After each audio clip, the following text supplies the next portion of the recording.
श्रीनाथ जी, गुरु गोरखनाथ जी के चरणों में आदेश आदेश आदेश। महामाई महाकाली भैरव बाबा, भगवान दत्तात्रेय जी, नवनाथ 84 सिद्धों के चरणों में आदेश आदेश आदेश। अलख निरंजन, हर हर महादेव। आज बात करेंगे शनिवार की। शनिदेव को नमन करते हुए बजरंग बली, श्री राम और माता सीता का आशीर्वाद लेते हुए आज के दिन की शुरुआत करेंगे। आज आश्विन कृष्ण पक्ष की प्रतिपदा तिथि है, 30 सितंबर 2023। पड़वा का श्राद्ध आज होगा। आज सूर्योदय का समय 6:13 पर सुबह होगा, जबकि सूर्यास्त शाम को 6:08 पर होगा। विक्रमी संवत 2080 में अभिजीत मुहूर्त का समय सुबह 11:47 से 12:34 तक रहेगा। राहु काल आज 9:12 से 10:41 तक रहेगा। दिशा शूल पूर्व की होगी। यह राशिफल आपकी जन्म राशि अर्थात चंद्र राशि के आधार पर है। यदि आप अपनी जन्म राशि नहीं जानते तो अपनी नाम राशि के आधार पर इस राशिफल को देख सकते हैं। लग्न और राशि दोनों से ही राशिफल देखना चाहिए और उसका औसत निकालना चाहिए। आदेश आदेश। कन्या राशि।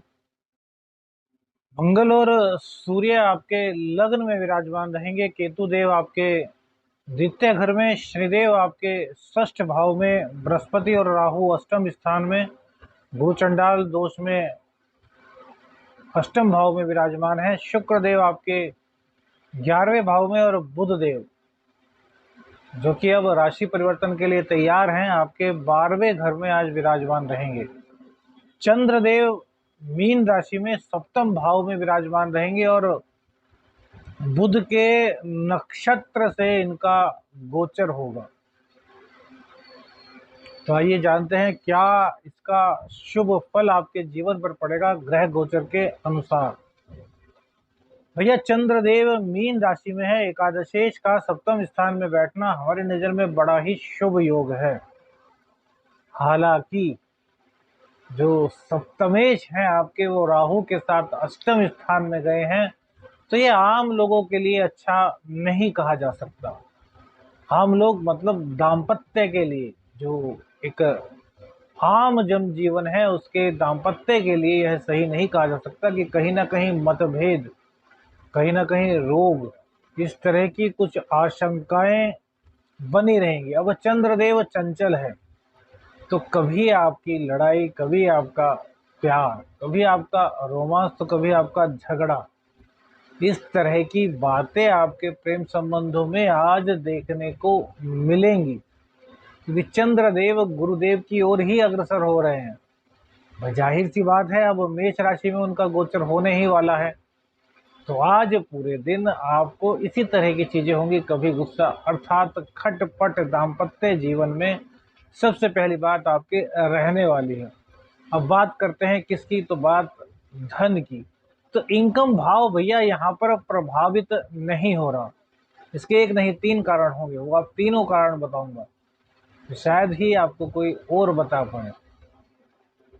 और हम तो शिव तांडव स्तोत्र का पाठ पढ़ते हैं तो लोग कमेंट्स करते हैं कि गाना अच्छा गाया। हमारे सत्य सनातन धर्म को, उसके मानने वाले लोग इतनी निम्न प्रवृत्ति का सोच सकते हैं कि कोई क्या कहें। शिव तांडव स्तोत्र का हमने एक पहरा जो सुनाया था, एक चौपाई जो सुनाई थी, उसको कुछ लोग गाना बता रहे। बताइए, जैसे कि फिल्मी थिएटर। खैर, भगवान उन्हें सद्बुद्धि दे, इससे ज्यादा और क्या कह सकते हैं। तो इनकम भाव आपका बढ़ने का कारण देखिए, सबसे पहले तो यह है बुधदेव। बुधदेव जो कि आपके दशमेश, आपके लग्नेश हैं, वो अब आपकी राशि में प्रवेश करने ही वाले हैं। 1 अक्टूबर को उनको प्रवेश हो जाएगा सुबह के समय। तो लगभग यह मान के चलिए कि 30 अक्टूबर से ही इसका लाभ आपको मिलना शुरू हो जाएगा। अब तक जो आलस्य आपके अंदर था, वो एकाएक छूमंतर हो जाएगा। जिंदगी में दोबारा से आप तरक्की करने का सोचेंगे, कहीं पर बहुत निराशा थी तो वो निराशा एकाएक दूर हो जाएगी।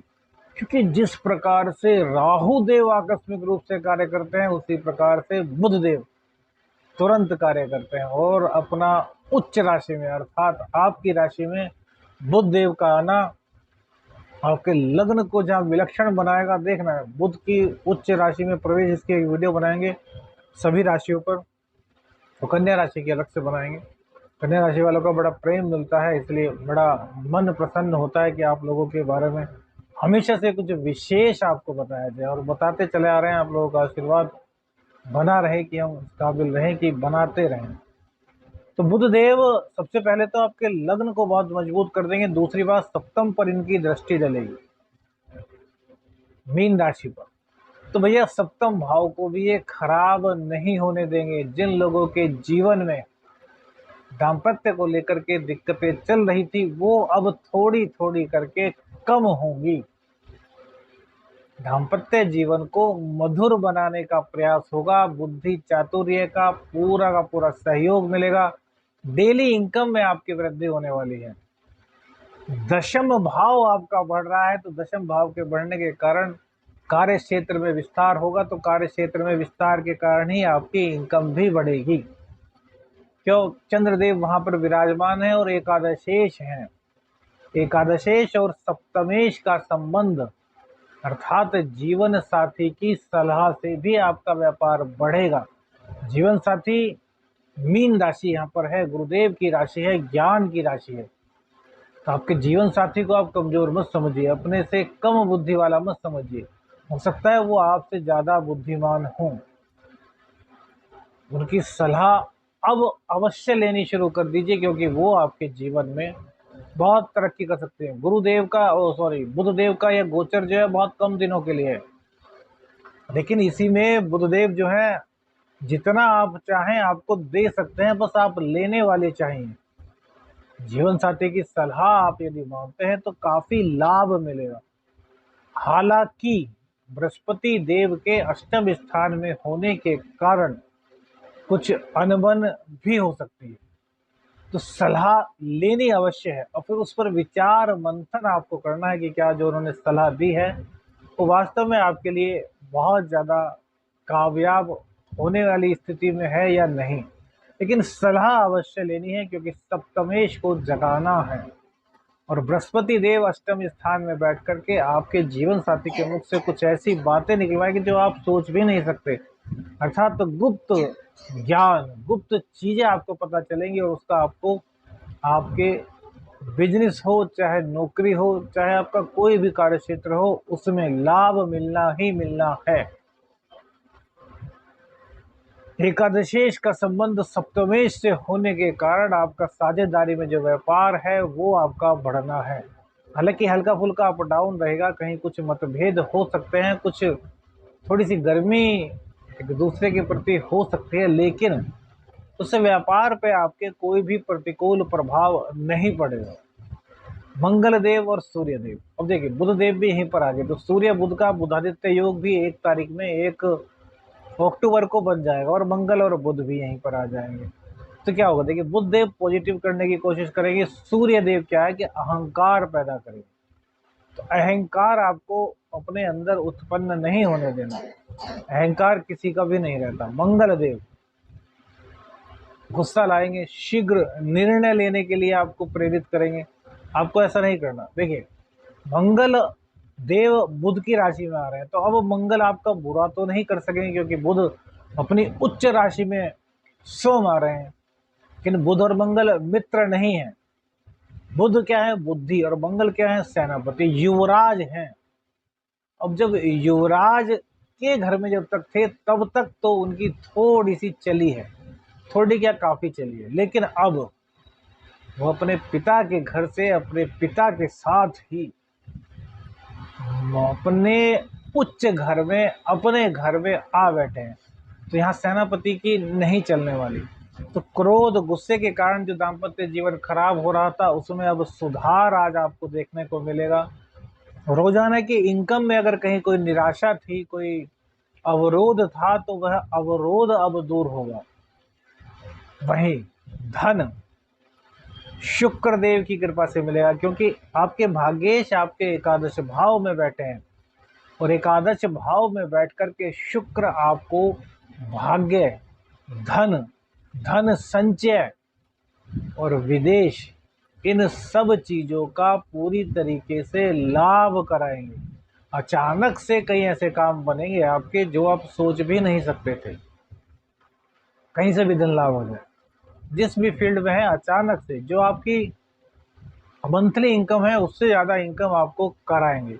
अब यह है आपकी कुंडली की परिस्थिति है कि वहाँ पर बुधदेव की क्या परिस्थिति है, क्या स्थिति है, कौन से घर में है, किस तरीके से उनका प्लेसमेंट हुआ है। क्या आपके लग्नेश बुधदेव जो हैं वो अच्छी स्थिति में होंगे, उच्च के होंगे, मित्र राशियों के साथ होंगे, तो भैया लाभ आपको हर हालत में होना ही होना है। कन्या राशि वाले सभी लोगों को लाभ होगा क्योंकि बुध अपनी उच्च राशि में आ रहे हैं। हाँ, यदि दशाएं आपकी बहुत खराब है तो भैया कहीं ना कहीं कुछ दिक्कत होगी।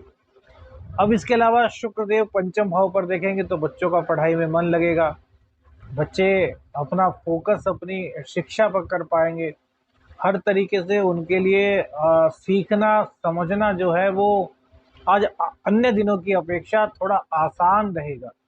कई तरह की दिक्कतें उनकी अपने बुद्धि चातुर्य के बल पर ही सॉल्व हो जाएंगी। जो कॉम्पिटिटिव एग्जाम की तैयारी कर रहे हैं उनके लिए भी लाभकारी स्थिति बनेगी। हालांकि हमने कहा है कि 4 नवंबर के बाद यदि आप कॉम्पिटिटिव एग्जाम में मतलब एग्जाम को देते हैं तो भैया आपके लिए परिस्थितियां बहुत ज़्यादा शुभ रहेंगी।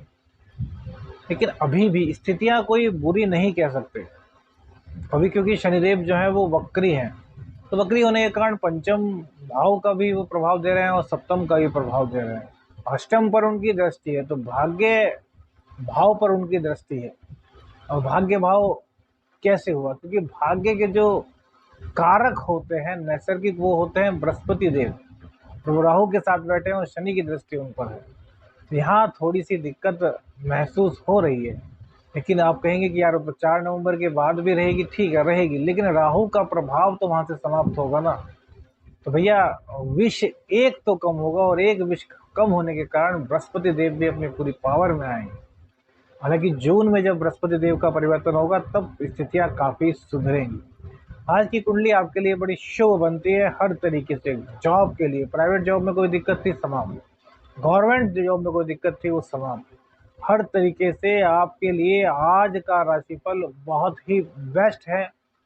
भगवान गणेश जी की आराधना करते रहें, शिव तांडव स्तोत्र का पाठ करते रहें। आप सभी का मंगल हो। आदेश आदेश, अलख निरंजन, हर हर महादेव।